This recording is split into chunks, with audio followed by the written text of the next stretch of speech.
What you're about to see looks like something out of a future war. A Chinese military unit deploys a robotic ground system, a drone approaches, and instead of the soldier reacting, the robotic dog engages in combat with the drone. Go ahead and watch this. It's too fast and too saturated for everything to rely on human reaction. Think about what's changed over the last few years. Small drones are everywhere. Recon drones, attack drones, loitering munition. They're cheap, they're hard to detect, and they show up in large numbers. This creates a new problem. You can't have a human operating watching every direction at all times.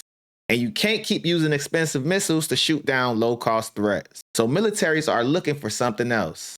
Automation.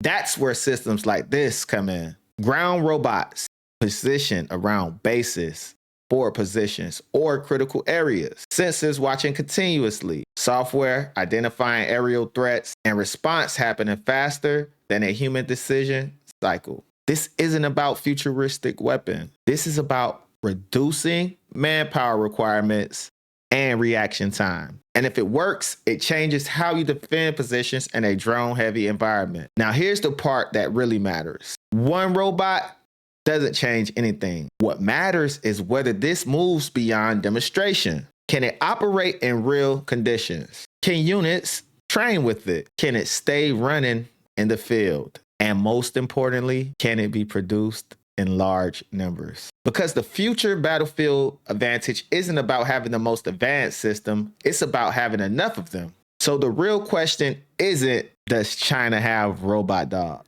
The real question is China moving autonomy from testing to fielded capability at scale? Because that's where the strategic competition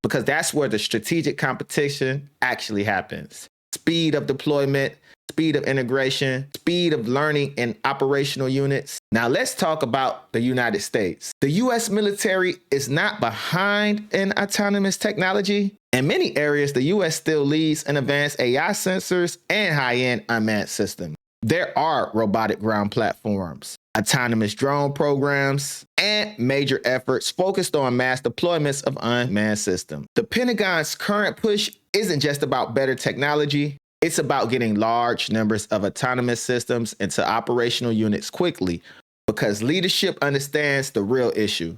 Future conflicts won't be decided by a handful of advanced platforms. They'll be decided by who can fill large networks of autonomous systems and keep them operating. But this is where the competition becomes real. The United States often builds highly capable systems. China often focuses on moving concepts into field use faster. Faster testing, faster iteration, faster scaling once something works.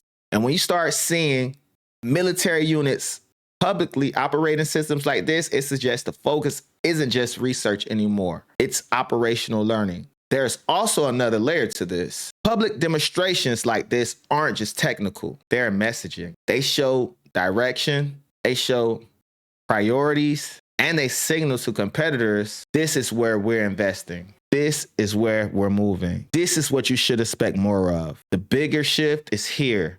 Machine to machine warfare.